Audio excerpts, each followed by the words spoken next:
এটা আমি সর্বোচ্চ বা শর্ট নিছি মোর দেন 100 টাইমস, মানে 100 বারেরও বেশি।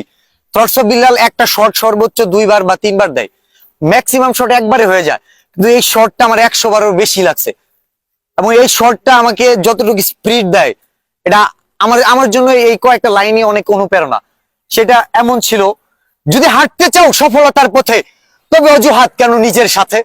চেষ্টা করেছো অনেক, হয়নি কোনো লাভ, তাহলে শোনাতে চাই আরেকটি ধাপ। ব্যর্থতার পরক্ষণেই যদি ছেড়ে দাও হাল, আরেকবার চেষ্টা কেন করলা না? এটা ভেবে আফসোস করবে চিরকাল। রাতের শেষে ভোরের সূর্য সে তো উঠবেই, চেষ্টা করো সফলতার ফুল ঠিকই একদিন ফুটবেই। এই কন্টেন্টটা আমি 100 বারেরও বেশি টাইম দিছি, বাট আমি বিল্লাল যদি এটা 100 বার বলি, 100 বার একবার ভুল হবে না। তার মানে আমার চেষ্টাটা কি ছিল? চেষ্টাটা কি ছিল? আমি কিন্তু সেই বিল্লালই, সেই ব্রেইন, সেই মানুষ। সময়, practice makes a man perfect. গাইতে গাইতে গায়ক।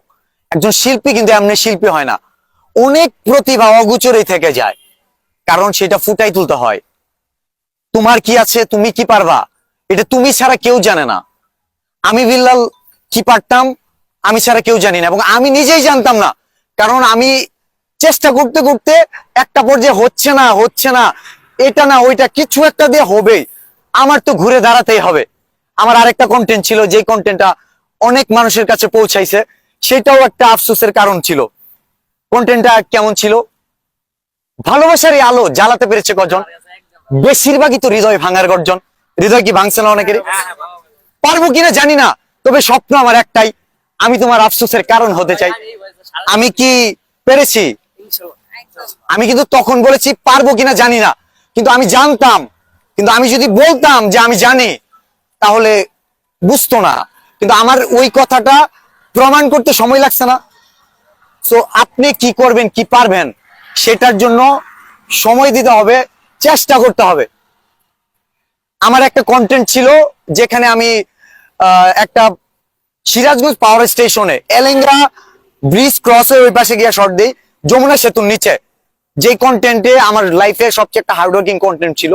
এই 3 কিলোমিটার বনের ভিতর দিয়ে গেছি, খুবই চ্যালেঞ্জ, কোনো মানুষজন ছিল না, এবং ওইখানে গিয়ে আমি ফিল করছি চেষ্টার কমতি রেখে ছেড়ো না হাল, ভাগ্যের চাকা ঘুরবে আজ নয়তো কাল। এটা কই থেকে আসছে? এটা এআই দিতে পারবে না। আমি আসলে ওইখানে চেষ্টা করছিলাম, ওই কন্টেন্ট আমার এর আগে কখনো আমাকেই দিতে পারে নাই। তার মানে তুমি তোমার কাজটা তোমার জায়গায় দাঁড় করবে সেদিনই, যেদিন তুমি ওই কাজ পর্যন্ত পৌঁছাবা। তোমার কন্টেন্ট 10 মিলিয়ন ভিউজও হবে, কিন্তু আজকে হবে না, কারণ আজকের কাজটা তুমি 10 মিলিয়ন রিচ করার যোগ্যতা রাখো না। কেউ যদি মনে করো কেউ কাউকে সাপোর্ট দিয়ে কিছু করে ফেলবে, টোটালি ভুল, টোটালি ভুল। আমাকে সাপোর্ট দিয়ে কেউ মেসি বানাইতে পারবে না, ক্রিস্টিয়ানো বানাইতে পারবে না। কেন পারবে না? কারণ আমি আমার মেসি হওয়ার যোগ্যতা নাই, আমার ক্রিস্টিয়ানো হওয়ার যোগ্যতা নাই, আমার ফুটবলার হওয়ারই যোগ্যতা নাই। আমি ক্ষেতের মাঠে যে খেলবো, সেখানেও আমি র্যাঙ্কিং অনেক পিছায় থাকি, তাহলে ওইটা আমার জন্য ভুল জায়গা। যদি চেষ্টা করার পরে যদি দেখো কন্টেন্ট ক্রিয়েশন হচ্ছে না, লিভ নাও। তুমি যখন বুঝতে পারবা এখানে তোমার জায়গা না, একটু দেরি করবা না, 1 সেকেন্ডও না, তুমি অন্য জায়গায় চলে যাবা। তোমার যখন ফিল হবে যে না আমি এখন কামব্যাক করব, আমি মনে আবার চেষ্টা করি, তুমি আবার কামব্যাক করবা।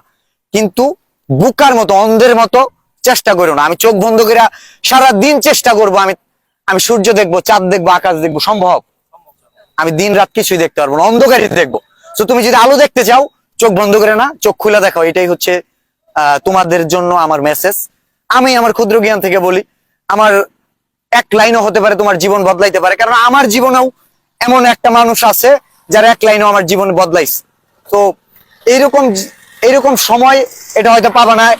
এই ভিডিওটা হয়তো ইন্টারনেটে দেখবে, মিলিয়ন মিলিয়ন ভিউজ হবে, সেটা দিয়ে হয়তো তুমি খুশি হবা, তোমার কিছু ফলোয়ার আসতে পারে, কিন্তু এটা তোমার ক্যারিয়ার হবে না। ওটা শর্টস অফ বিল্লালের ক্যারিয়ার। তো নিজের কাজটা করবা, তোমাদের কাছে অনুরোধ রইলো। আর তোমরা যদি ভালো করো, এটা আমাদের জন্য প্রাপ্তি, কারণ আমি বলতে পারবো এই প্রফেশনে, এই ইন্ডাস্ট্রিতে আমিও ছিলাম না, এই ইন্ডাস্ট্রি ডেভেলপ হয়েছে, সমৃদ্ধ হয়েছে। আমরা কখনোই জনপ্রিয়তা সারা জীবন রাখতে পারবো না, সম্ভব না। আর এটা মেনে নিয়ে কাজ করতেছি। সবার আসসালামু আলাইকুম।